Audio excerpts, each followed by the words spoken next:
L'efficacité des décrets. La capacité de l'étudiant à visualiser le décret entre pour beaucoup dans sa puissance. Cela signifie que vous ne pouvez pas dire le décret plus vite que vous ne le visualisez. L'efficacité du décret se détermine par une forme pensée clairement visualisée et par la somme de sentiments et de convictions qui s'en libèrent. Sans émotion ni conviction, le décret ne peut se manifester. La clarté de l'image conservée dans le corps mental forme réellement le schéma autour duquel les énergies du monde des sentiments et le décret prononcé se combinent.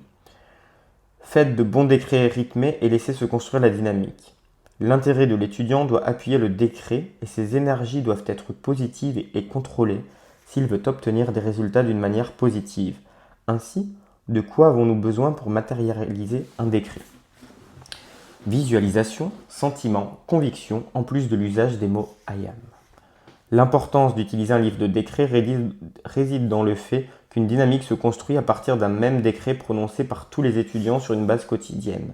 Dans ces conditions, un besoin peut être satisfait beaucoup plus rapidement, spécialement quand il s'agit de l'amélioration des conditions mondiales. Contemplation quotidienne. La contemplation consiste à faire le silence, à reconnaître Dieu en soi et dans le monde autour de soi. Elle consiste donc à pratiquer journellement les méditations telles qu'elles figurent dans la brochure AMTF Méditation quotidienne.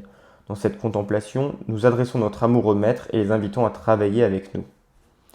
Kutumi a dit « Il est un moment où l'individu qui a fait sa demande à la source spirituelle de tout bien doit demeurer dans le silence et accepter la radiation et la bénédiction appelée. » La tendance des étudiants les plus sincères est de continuer de prononcer des décrets, des pétitions, des invocations pendant toute la période de contemplation.